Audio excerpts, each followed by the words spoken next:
Hey, what's up, everybody? It's Pikel with League of Items, and today I'm joined again by McScrags. Brendan, how's it going? Good, Michael. How are you? Doing fine. It's really hot in my room. I have a fan, a ceiling fan, and an air conditioner, and I'm still sweating. So, living the dream. Living the dream. Anyways, we have a few different things that we're probably going to end up doing in this video. First, we're going to review one of our... Well, not review. We're going to break down the film on one of our most recent matches from a league that we're playing in on Sunday. First, we're going to talk about the level 1. So, Brendan, what do you think? Okay, sure. So, I guess the way I'm gonna speak is like speaking to the team. Um, so here, level 1, I think our level 1 is like hard winning. We have so many things going for us in this team, a lot of CC. Generally, when you're thinking about which level 1 wins in the event that you collide as a 5v5 death ball, it's the team with more CC that's gonna win. Also, poke is important in level 1s as well. That's probably secondary to CC in terms of who wins.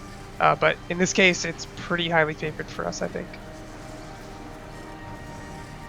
But for some reason, we kind of like wimp out and sort of change our mind, and then now everyone's going like every which way. So just keep going with the plan. I think there's no reason for us not to just walk in. Here, this ward, even though like kind of stumble into this ward's pretty good. This is going to tell us a lot. The next thing to talk about here, I think this is a pretty good like idea, and I like the sort of the way you're approaching the game. You're trying to get something out of this matchup where you know Nocturne doesn't want to fight you. He wants to farm to 6. He's probably gonna like full clear his camps, right? So you're gonna try and take some things away from him. So this is why I think that this particular red invade is bad, and maybe how you can in the future determine whether running into the enemy jungle early like this is good or not. Generally, if you're going to invade an enemy buff at like level 2, you want to be able to take more than just the buff. You want to be able to maybe like take his wraiths or his krugs as well, or maybe hopefully all of it. Yeah, or his life, or you want to be able to fight him. In this case, you really can't do either. If he shows up, because the lanes, like their bot lane's probably going to push, which it already is. Galio can push, so this might not be the worst thing to do to take wraiths if Galio is like hovering over to right side and knows what you want to do and is able to move here first. You guys could probably actually kill Nocturne if he tries to if he shows up here not suspecting it. But if your goal here, if you're thinking that all you can do is just get the red buff and then leave, it's actually not worth it. Like, yeah, the time spent running here and then running away is actually not worth the steal. Yeah, and then the other thing that we mentioned before we started this up was potentially look for a bottom gank here, because Thresh and Varus are both pushed up a little bit. We know that Nocturne's not on the bottom half of the map, and we could try to burn a flash on Varus, and then that gives us a target that we can kind of come back to with a repeat gank in the first couple minutes of the game, which is like only an option because of the questionable decision that was made to invade the buff. So it's like, if you're going to go in for an invade on the buff, having the mindset that Brendan was talking about of you want to get more out of it, this is one thing that could potentially give us more out of the invade. Yeah, and just to follow up on that, as a general rule, level 2 ganks in competitive league are like super cheesy. It's like, I don't know, in StarCraft doing like a Zergling rush or something, it's like it's either going to win you the game or it's going to lose you the game.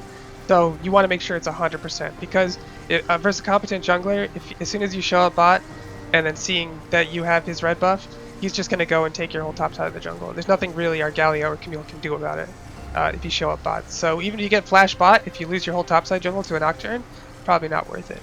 So make sure it's like 100%, like, you know, Nautilus is going to be able to like flash hook, or like flash auto into hook, into all the DC, and then you guys can actually kill him. So yeah, some jungling stuff. Okay, the next thing, just fast forward through. Let me preface what happens next with talking about top matchup. So here we have a really strong scaling melee champion, Camille, that combos well with our Galio. Our comp makes sense here, but your matchup is really, really hard, right, Mauricio? Like, this is pretty rough for Camille. So going into this game, your number one goal is to survive and to farm. You need to get to your like I think for Camille it's like 2.5 core, right? Like 2 items plus Tiamat. Before you can probably start beating Renekton, as long as he's not too far ahead and hasn't gotten a lot of random kills. So you're not trying to do anything by yourself, okay? And when you're in a hard matchup where you've been counterpicked this hard, you want to keep the variance to a minimum. You want to trade as little as possible. You want the lane to just go like a breeze, where this guy feels a lot of pressure to try to like put pressure on you, and if you like deny him the ability to do that, then he's going to start freaking out like he's not getting enough out of his counterpick, you know, and he's going to start making more and more reckless, aggressive plays that we can maybe take advantage of as a team. But if you just hand him stuff, then he's going to just run over you in this counter matchup. So your mindset in this game should always be, it should be like a little more selfish, okay, in terms of not leaving your lane as much, making sure you're getting the farm you need, staying healthy, and then moving on to what actually happens. Your teleport is extremely valuable when you're in a counter matchup like this. Your teleport is gold, and you don't want to just give away your gold. So yeah, Nocturne sees his red is taken. He thinks he's going to come take our red.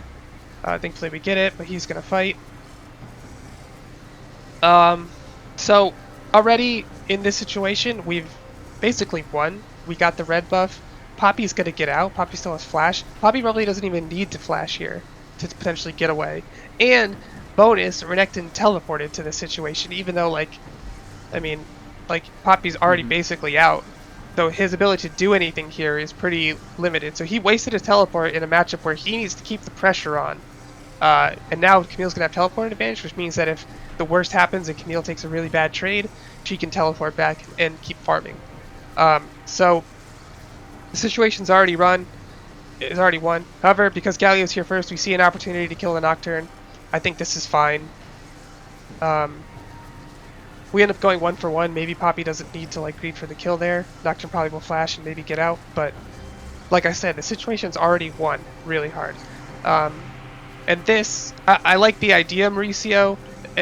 There's zero like universes, in my opinion, where this Azir should be here. I think he's absolutely running it down by walking up here, because there's no guarantee you don't just walk back to your turret and he completely wastes his time and Galio gets a free back off.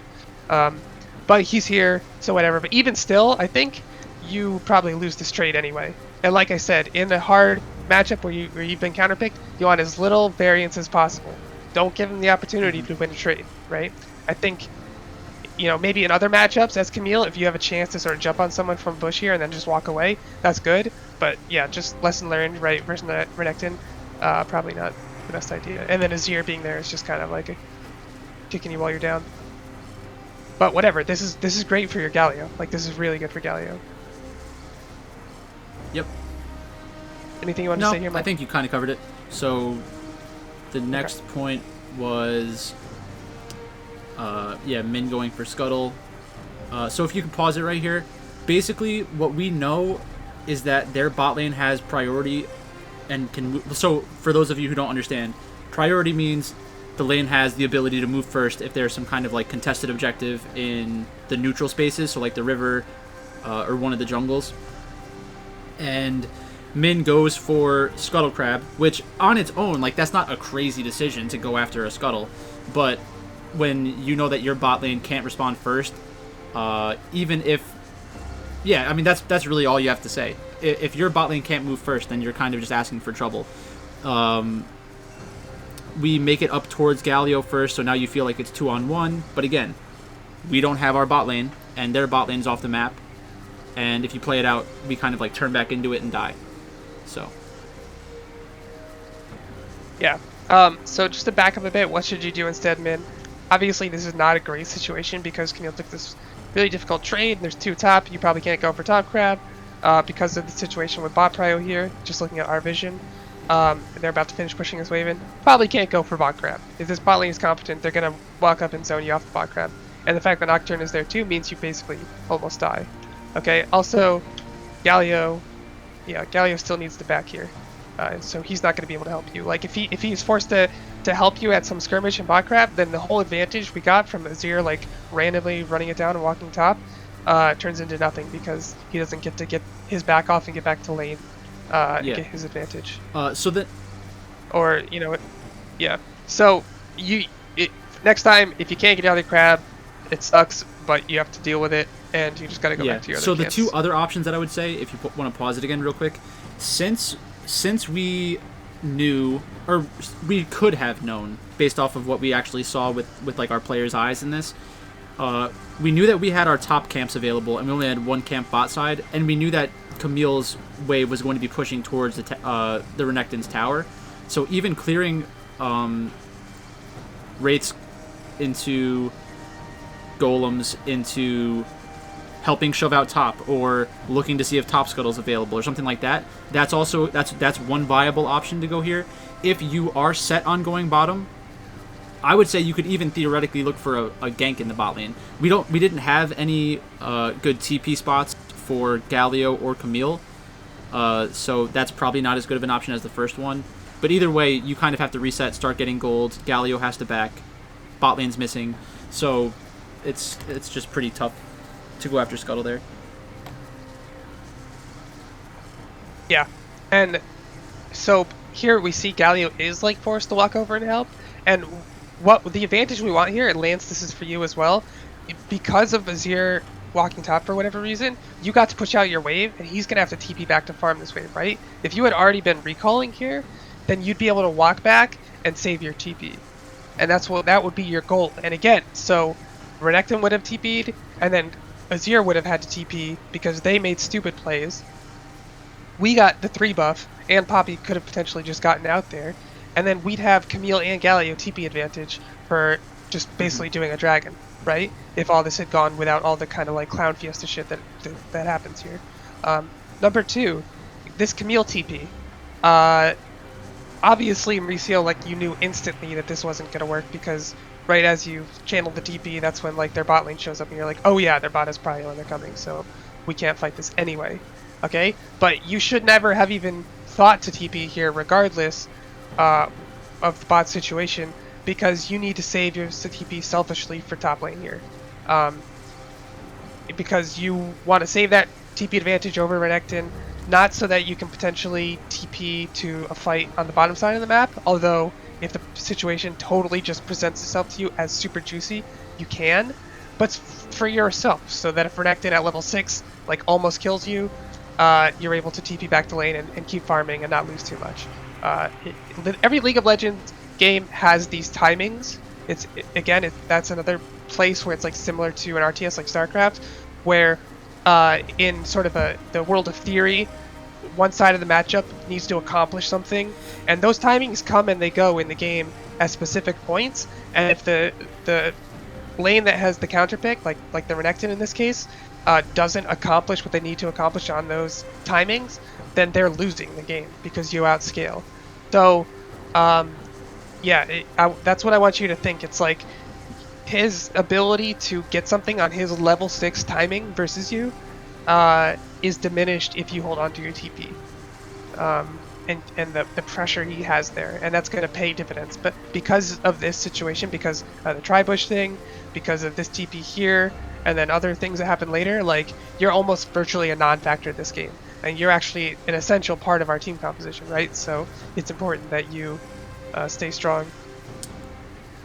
But yeah, I think that's everything there. So now we've basically given up all of our advantages here.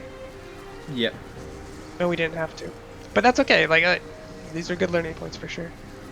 Yeah, so the next point was the double kill bot lane, if we wanted to take a look at that. That was kind of a bright spot in the early game. Sure. Yeah, let's just fast forward to make sure we have the context we need.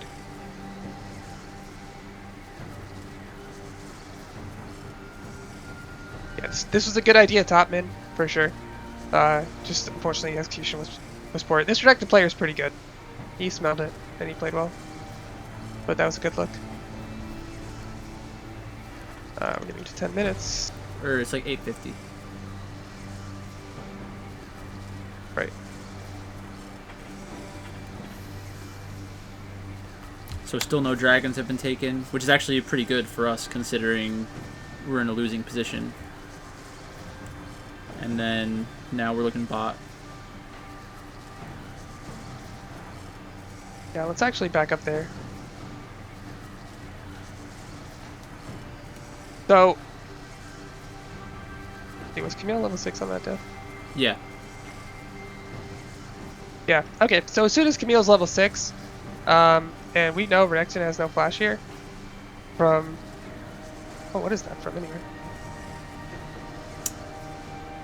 Anyway, the point is, like, if we want to be proactive players here and not reactive, like that Galio ult that we were trying to do top lane there when Camille died, that's a reactive Galio ult, right? If we're playing Galio Camille, we want to be proactive. So as soon as we are 6 on Galio and 6 on Camille, we want to be thinking, like, is there a way we can combine those two ultimates to 100% kill somebody, right? Namely the Renekton, who's already kind of, like, putting Camille in a bad spot. If we are able to kill him once, Camille's going to have a very, like, a much easier game. So we should already be talking here, like if Galio is able to push, if Galio is not able to push and like walk to top, can Poppy come mid and help him push and then just walk up together? That's something we can do. Of course that potentially will lose the dragon, but that's a cost benefit thing we'll have to talk about. Like that, the advantage that gives us in that gank, giving up one dragon, could potentially get us just all the rest of the dragons later in the game. So yeah, we should be thinking proactively right away once we have our level 6s, because that's what our champions are. They're level 6 champions. Okay, but instead we have... So Camille gets waves in a bad spot. Renekton finds that level 6 timing. And yeah, they're pretty smart with the Nocturnal to block Galio. Anyway.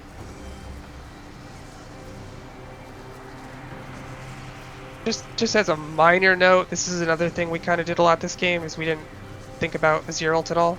There's a couple times this game where Azir, like, it's like we're playing like we don't think he has his ult. But we need to talk about that more versus Azir. But regardless, he makes a big mistake. We capitalize on it. Nice job, Lance and Min. Okay, so here, Michael, why don't you talk a bit about Rift Herald? Sure. So, so during that last part where we were watching mid lane, bot lane also got 2 kills, which is very good. That was just like an opportunistic play. We knew Nocturne didn't have ultimate, so this should be a time where everybody's looking to make a play.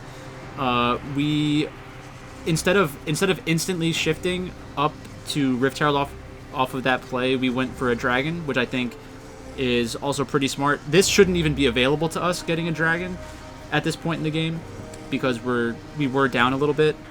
But because of that, because of the 2 different skirmishes that we won, mid lane and bot lane, we had a chance to try to look for one. That fails. Then we start saying, can we swap for Rift Herald? So if you can pause right here. Like, for everybody who's watching, who is watching for like betting purposes and DFS purposes, I'm sure that you're very familiar at this point with teams sending their bot lane towards Rift Herald to either like have a team fight or to get the Rift Herald so that they can try to take a tower. So in the LPL specifically, for the past, like, what is it now, 3 months, we've seen teams send their 2 players around the 8-minute mark, between like the 8 to 10-minute mark, up towards the Rift Herald pit. So if you could hover the Rift Herald pit just so they maybe have a visual, yeah. And that's kind of one thing we've been working on with our team, is looking for opportunities to get the first Rift Herald of the game, because when you take the first Rift Herald, there are a few things that happen. You obviously get Rift Herald, which will charge at a tower, take 2 turret plates, which gives our team gold, but also it helps set up a really good dive opportunity. So you can play it out from here. So the one issue that we've had talking about this in the past is when we are looking to send our bot lane towards top, we continuously call it swapping. And I mean, the phrase swapping, this comes from a couple of seasons ago when bot and top used to just completely swap to try to get an advantage against specific kinds of solo laners. But in this instance, we're not looking to create some kind of disadvantage in the top lane for Renekton. We're looking to create a winning play for us. So we needed to keep Camille on the top side of the map. We didn't have TP or anything like that. I know it shows TP, but we didn't have TP at this point in the game. That's just like a bug. So we need to be trying to keep our resources around the objectives that we want to take. So now we have to ask the question, why do we want to take Rift Herald? We want to take Rift Herald because we want to get one of the first towers of the game so that we can get create some positional pressure around the map. And if we are the team moving up to Rift Herald first, we're going to have a theoretical tempo advantage. We don't know how the other team is going to respond. Maybe they see that we backed and aren't going to anticipate us going up to Rift Herald. But if everything kind of just resets and our bot lane goes top, their bot lane goes top, our top laner goes bot, their top laner goes bot, then we didn't lose anything. But we had the potential of getting the Rift Herald for ourselves because we had a positional advantage. But instead we send our top lane bottom. So now we have a numbers disadvantage.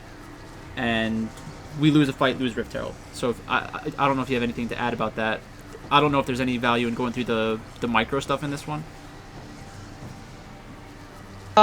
I think just generally, let's from now on, when we do these Rift plays, if we're gonna move our bot lane to top, let's talk. First thing to talk about is should our top laner stay there, so that when our bot lane shows up, we can just kill that guy, right? Do we have some kind of form of locking him down so that as soon as Nautilus shows up in the lane, we can just lock him down, and then all that people follow up, we kill him, and then the Rift Herald's free because it's 4v5, right? And their bot lane is going to be, hitting our bot turret, but we're getting Rift Herald and can pretty much immediately use it top if we kill somebody, right? So that's step one. Do I want our top laner to stay?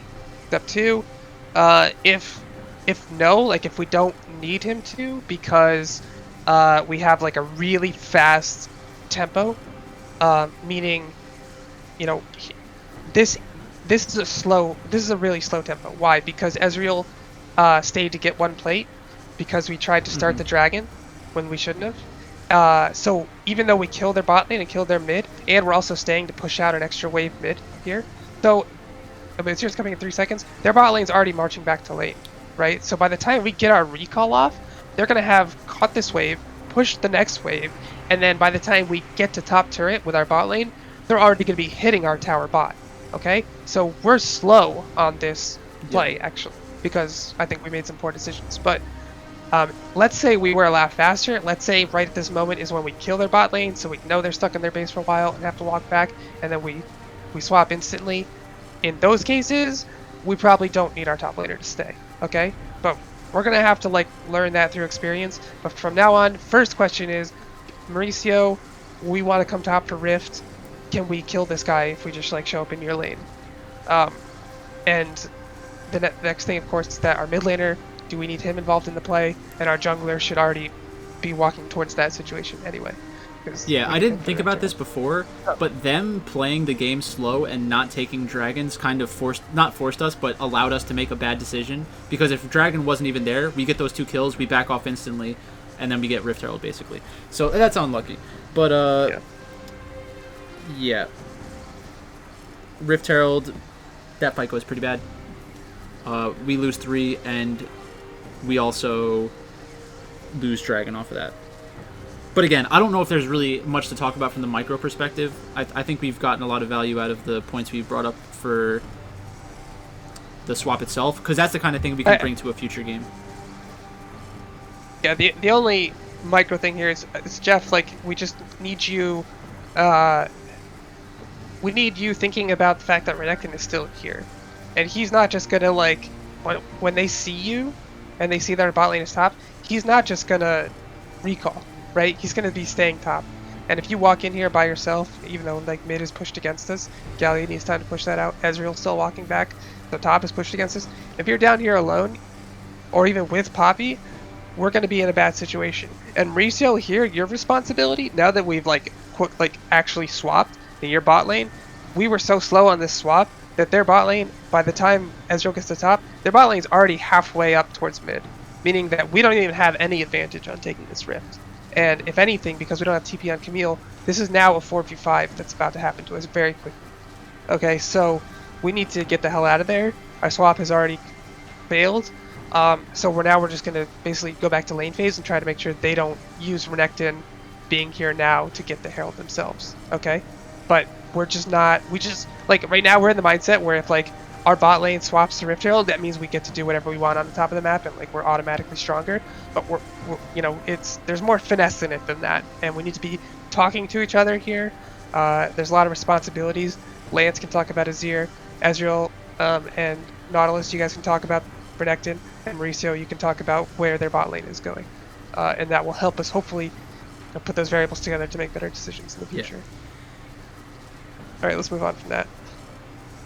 Yeah, this ends up being a total disaster. Just unmitigated really disaster. awful. Yeah. Mauricio, you play pretty well here, and this guy also just like plays really stupidly, and we capitalize. I think it's tempting often for people to say like, "Oh, we didn't do anything here; they just made a mistake." But that's not always true. Like our ability as a team to capitalize on an enemy's mistake is also an absolutely essential part of winning. And for the most part, that's how professional teams win, is capitalizing on enemy mistakes. Even though the mistakes that enemy teams are making in pro play are like on a much smaller scale. But this is a massive mistake. Varus has absolutely no business stepping up. Yeah. So one thing I say a decent amount is like, when you're in a losing position. Well, not even losing position. When you're trying to figure out how a game is going to go, you cannot depend on the other team to make mistakes to like let you come back in the game. But you always have to look for them to make a mistake. You have to be open to like the possibility that they can make a mistake. And the mistake generally is someone is standing where they don't belong, and you're gonna teach them a lesson. That's generally what we mean by mistakes. So we get the dragon, which is a nice to have. Like, this shouldn't even be a thing that's available to us. It's kind of crazy that we got that. Right now, top tower is really low. I think we can kind of skip ahead towards that. I think Mauricio's game is virtually already over. Nice reaction on the Galio ult here before they could Nocturne ult. And there were a few times in this game where I think that we felt pretty good because we were capitalizing on them making those bad plays, but in reality, we were like slowly hemorrhaging gold. Well, let's talk about why we had no business coming out ahead in this situation, though. Okay, here we have a turn, and so good, Jeff. Like, you're using your turn to like go get some vision, but you know, check this bush. Also, we walk through the bush. We don't clear the pink. We have Sweeper up. We know that they were just in our bot jungle themselves because they had, or we know that they just had a massive turn bot because we swapped and you know their bot lane got all the way to the turret and then walked up. So there's probably vision around here somewhere in the river. Sweep it. Okay, sweep that. You could even walk up here and see if there's something here. Use the plant. Like, if we're gonna use our turn for vision, like actually do it. But because they still have all this vision, then they get to make a play on the Israel. And if Nocturne was in range for ult here and he pressed it before Galio, we would actually just hard lose this situation. Like, hard lose. Yeah, but in reality, Jeff made the big brain play, walked past the pink, said they're going to engage on us and we're going to get a couple kills because we left the pink. So that's great. Yeah. That's truly the biggest brain. Okay. Yeah, I mean, not much to say about this. This guy decided to trade. Good for him. And in reality, it probably is good for him, like the whole extra XP on solo kill thing, but yeah, 1-for-1 is something most people are going to be okay with all the time. Yep. But we get ripped. And we get the potential to make a play top here, too. If we had just been a little faster. Yeah, so like you said, we get rift, they get the first tower. So the difference there is that Rift Herald gives us the potential to take a tower. Killing a tower means that you got the tower. So obviously we made the best of a bad situation, I guess. Alright. Usually here we ask the team, okay, we have Rift Herald, what are we going to do with it? Make a decision. So here I think I don't think we heard the comms at this point, but I think the decision was, you know, top's pretty healthy and our top lane's really weak, so probably not there. Mid is pretty healthy and it's the Nazir, so it's kind of hard to like actually hit the turret. Plus your two melee champions if you were to do it. But bot is like half health, and we're actually pretty strong bot, so yeah, that makes a lot of sense. So Poppy sort of farms his way down to bot. Farms her way, I should say.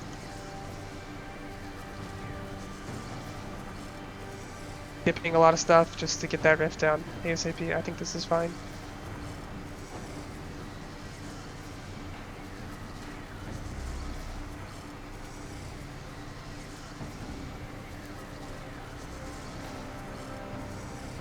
So what do we do next here?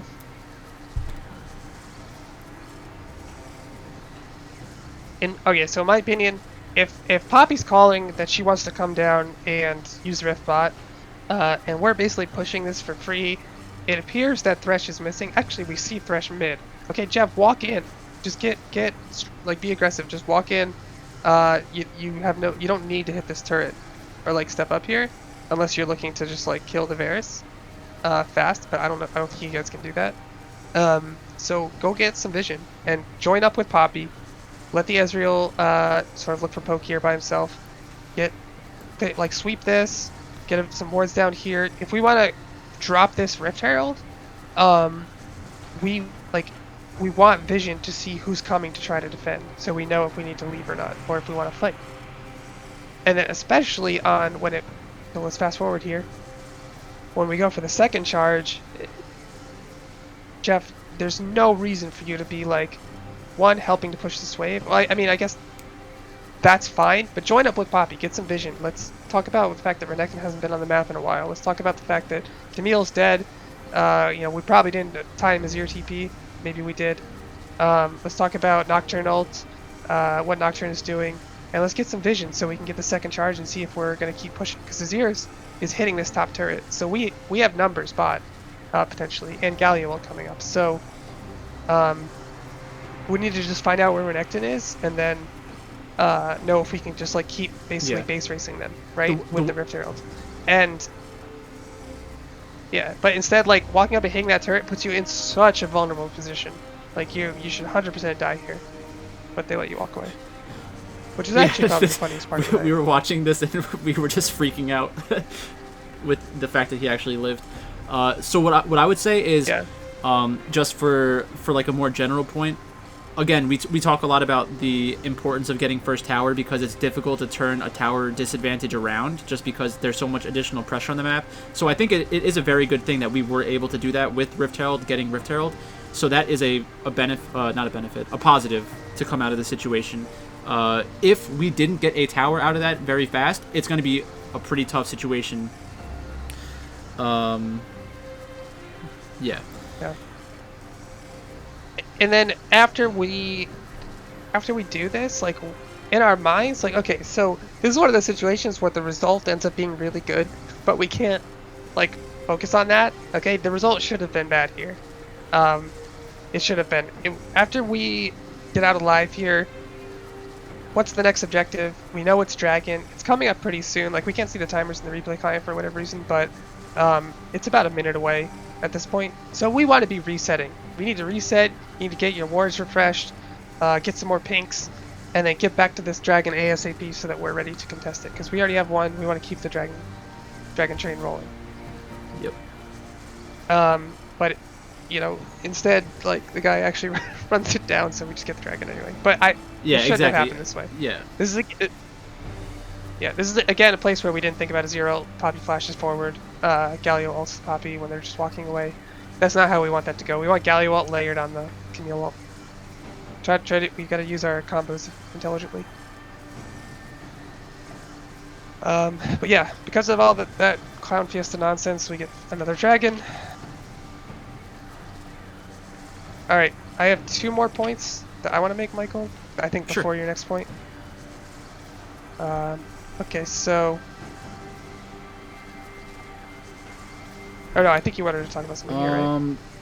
My next thing was at 1845. So okay, yeah, this is a good instructional point, I think.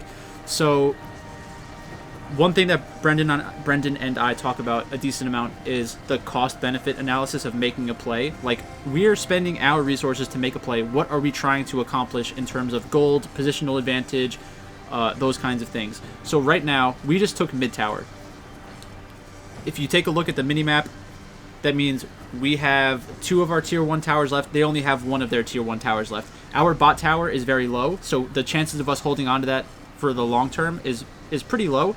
But having a mid tower advantage specifically is very good, especially if you are trying to play around dragon. The reason why this is important is because once a dragon spawns, you'll see this a lot in professional matches, there are at least a few members in the mid lane trying to shove the wave so that it's pushing in the correct direction. Assuming that they win that team fight, they're going to be able to capitalize on something else after the fight happens.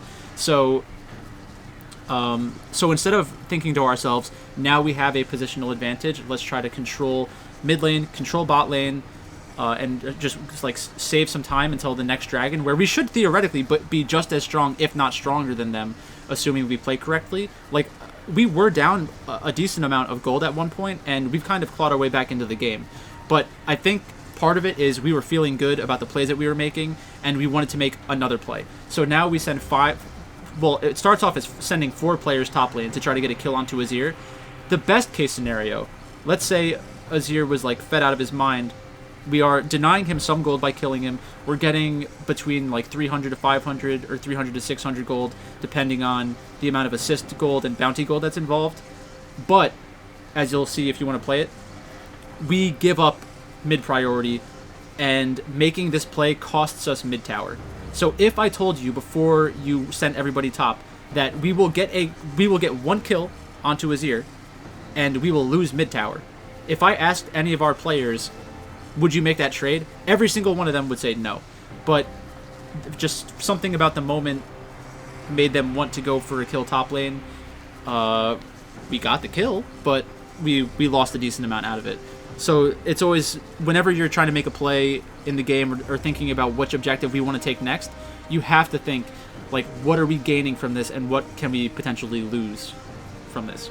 That's all I really had to say about that. Yeah.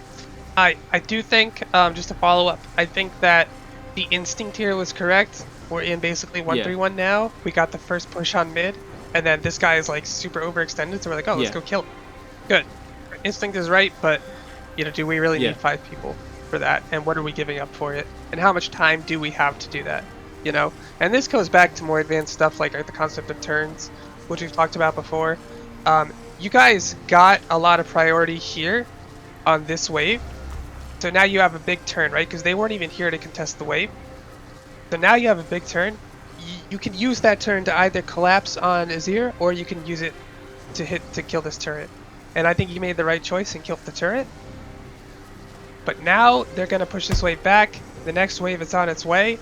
So the time that you bought for yourself, the turn that you bought for yourself by pushing that wave out, has basically already been used up. So now, if you leave the lane all the way to another lane, they're gonna have a lot of time, right? And in that case, they use that time to get our mid turret. So you guys should recognize at this point that your turn is already over, and that if you don't want to give up mid turret, you're gonna have to be back here like very soon in order to start hitting that next wave that's crashing, if you want to maintain that mid priority. And your guys are strong enough, and your champions are so much better than theirs at this point in the mid 3, that I think you can get priority on the next wave too. They're just gonna have to like watch you farm it, and then with Ezreal trying to like land poke, and then you'll have another turn in that case to go look at Azir. So there's no like rush here. Also, there's a much more obvious play here, which is just Galio walks top and ults on top of Camille, while you guys stay mid. Or even just like Poppy Nautilus can like hover towards top to see if a larger fight breaks out, like Renekton TP or something, or Nocturne shows up. But the Galio ult is just a much more obvious play, and then Ezreal stay mid to make sure like they're not getting our mid turret. And he can Ezreal's the kind of champion you can like kind of defend those that turret by himself, because even if they're walking up on the wave with numbers, he can still be safe enough to keep hitting that wave with his Q over and over. So it gets pretty thinned out by the time it gets to the turret. Okay, so that's that point. Regardless, we collapse in the Azir, we trade for mid. Use a lot for it. Yeah, now we're down 1.5. That bottom tower is going to fall. It's going to be closer to 2.5. Yeah, so Ezreal recall here. If your whole team's recalling, just recall. The fact that you die here is actually irrelevant. Because even if you don't die here, even if you're just hanging out, and then your whole team gets back on the map, you've pushed that wave out, and then you decide you want to recall, now everyone has to stand around with nothing to do while they wait for their AD carry to get back on the map, right? But if we're gonna recall as a team, let's do it in sync. You had 1100 gold there, you could have bought the Caulfields or the Up Scepter and some pinks. Yeah, that was a good recall.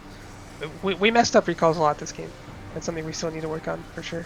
The next recall we mess up is, I'm just gonna skip ahead to it. 23 minutes.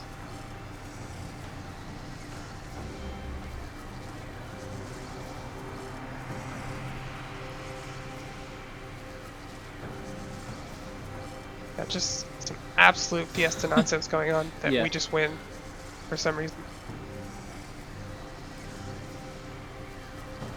And then we get a dragon again. Like all the dragons we've got has just been from their plays failing. Okay, but what's the absolute first rule I taught you guys? It's get prio, so it's if a fight happens, win fight, get objective, recall. Maybe if you think you have a lot of time and it's later in the game, you can push a wave after the objective. Just push a wave, then recall. So what do we do here? Ezreal goes and pushes wave, even though half the team recalled, and then does a camp. Poppy does a camp and is now recalling. So now we have like quadruple staggered recalls when we just want to fight, and it's like 23 minutes, and they have a super hardcore Baron taking team. Yeah, just really, really just losing fundamentals here, guys. Kind of disappointing. We could even go back and look at the gold, right, after this. I can understand Ezreal wanting to go mid and just push that wave out. Why? Because he needs to get Caulfield's Warhammer. He needs like 30 more gold, doesn't want to sit in base for it. Okay, push out the mid wave, fine. Poppy already has 1700 gold, which you don't even spend 800 of it when you back here, by the way. Right? You run back on the map with 800 gold. Ezreal runs back on the map with 200 gold. So taking these camps is the most pointless thing I've ever seen in the game. Just come back on the map, get back there fast so they don't have an opportunity to do Baron, and that we're basically first back on the waves, so that we can keep making plays, making proactive plays with our ultimates. Instead, they seem to be a fairly competent team, so they take advantage of the fact that we sort of wasted a lot of time, and then we get put in this position where Ezreal is actually the last to back, and so we have to make this weird 4v5 decision where now we make a mistake because you guys start the fight, and then someone in the middle of this fight says, guys, our Ezreal's not even here, and then someone says, oh, whoops, I thought he was here. Like, we don't even ever want to be in that position, and if we just recall at the correct times, we won't, right? So, all this could have been avoided. And then if you want to pause right here, the one thing that Brendan and I were talking about, looking at the review before we started recording, if this was a professional match, the Ezreal would chase down everyone, because in a losing position, we have to take risky plays in order to stay in the game. Like, we basically just came to the conclusion that if Dan and Jeff decided to push forward, try to make some kind of like ridiculous play to get a couple of kills on their way out, we would have been fine with it, because that's one of the reasons you pick Ezreal, is for these chase down kills at the end of the game once he already has Frozen Fist and Triforce and a big tank that's with him against 4 players that have like half health. So that's basically all we had for that one. And then there's really only 2 more fights that we kind of have to go through, but the game's already in a pretty shaky spot right now. So again, they try to make a play and they run it down, don't account for Galio. Well, this is good for us. Alright, so we start the Baron. Let's talk a bit about this. We just killed somebody on their team, right? And bonus, they used some ultimates. So we feel like we're in a pretty good position. What's the first, and this is something we talked about last scrim actually, what's the first thing we do when it's like after 20 minutes and we kill someone, even if it's just the support? These are literally the words I used. Can we do Baron? Yes, we can do Baron. We have like tons of tanks on our team. We have some pretty like decent Baron damage. Like Ezreal actually does a lot of Baron damage. Okay, so we're doing Baron. We're also like losing the game, and I think everyone in this game kind of understands that we were behind at this point. Okay, so this Baron is a rare opportunity that we should not have.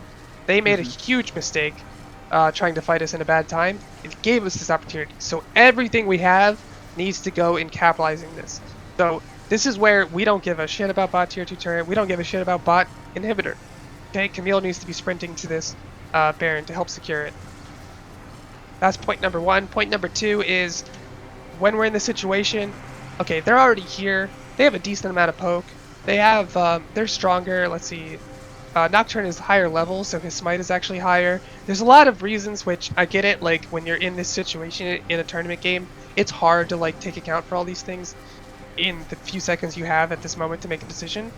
But regardless, when someone's asked the question, are we burning Baron or are we turning? Someone needs to make that decision. And typically it's the people with engage, as well as sort of the jungler also has an important role in making this decision. Like, does he feel like he wants to do a 50-50 smite fight here, or do we want to turn? Are they getting close enough where we can turn? So someone needs to make that decision, and then everyone else on the team needs to posture in the correct place to make that decision happen. So here we finally call for the turn. We just have separate targets, so that's the unfortunate thing. So we turn on the Renekton, and then Ezreal ease over to go on the Varus. Galio flashes onto the Varus. And so we have a split fight into two fronts, right? And Camille's not even here yet. So this is just an absolute disaster. But yeah, if we're gonna if our tanks head towards the Renekton, then yeah, I don't know. As a general rule, follow the tanks. I know there's definitely situations, especially on a champion like Ezreal, who can, if he lands all of his skills, can literally one-shot 80 carries. I get that, and I get that's what you're looking for, Daniel. And honestly, I think that's pretty fine. If you had better presence of mind, you would know that there's a bunch of people on the right side of the map here who are going to be able to basically jump right on you as soon as you use your E in their direction. But general rule, if you guys are going to turn off of Baron, turn on one target, right? Think of it like, I mean, you guys are smart kids. You probably have taken physics, right? If you apply pressure over a broad surface area, it doesn't do anything. If you apply pressure like the tip of a spear at a point, you get maximum penetration, right? And that's what you want to do in a team fight, is just pour everything onto that one target at the start of the fight, especially when you're turning off an objective. So maximum penetration, you're talking about like Victory 5 spot lane? Oh, absolutely, yes. Alright, next fight. They get Baron. Unlucky. We're on soul point, still have a chance. Need to win a good fight. This is the game right here.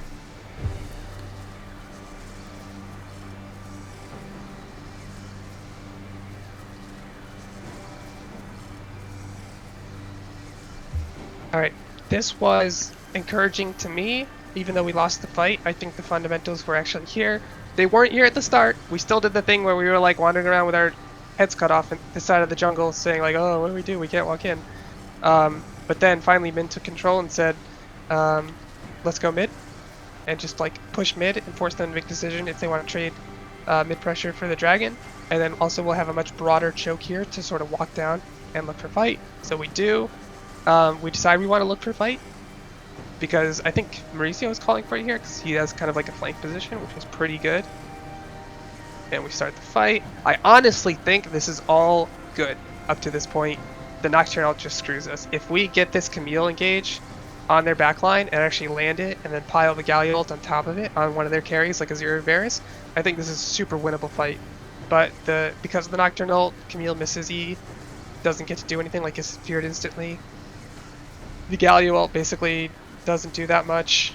You can see even how much AoE damage we have here, in spite of missing a lot of stuff.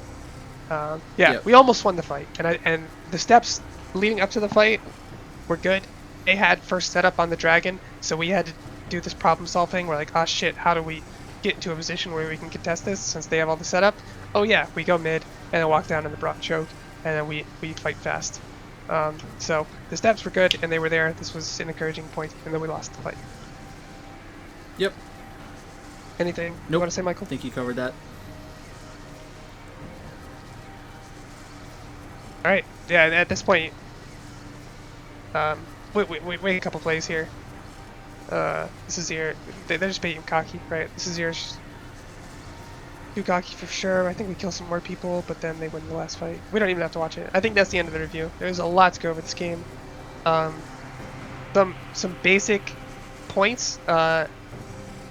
If we were in like a class show right now, I'd give you guys 30 seconds to try to recall and write down basically the main fundamental points that were addressed this game, and see which of you can sort of list them all out. But I'm just gonna go over them here. In hard matchup for top lane or any lane, okay, objective is to survive. Your teleport is gold. Keep the variance low, trade as little as possible, and try to stay healthy. Number 2, on the Rift plays, we're not going to call them swaps anymore.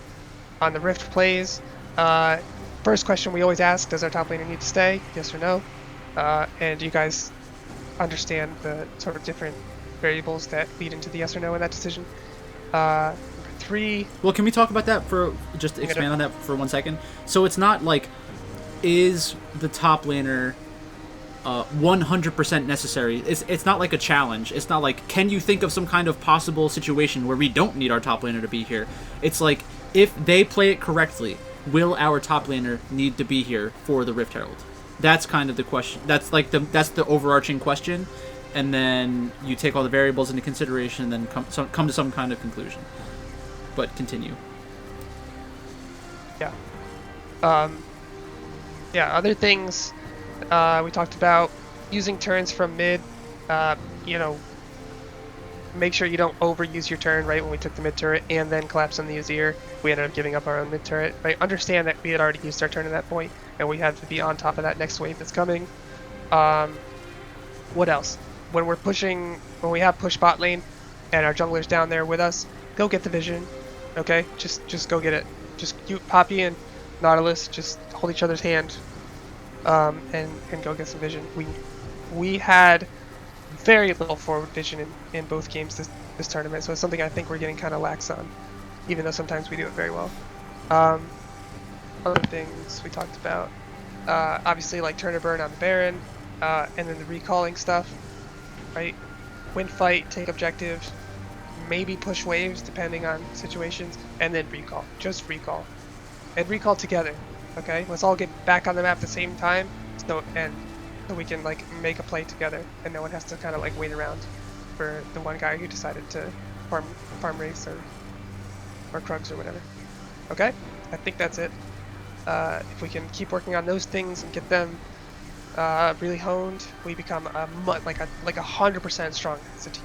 Literally 100%, because there's so many fights, like random fights that happened in this game that would have been prevented if we had followed any of those 4 steps. Yep. Okay, great. That's it for me, Mike. Well, thanks for watching. If you enjoyed this kind of content, let us know, and we'll do it more often. But yeah, thanks for watching, and I'll talk to you soon.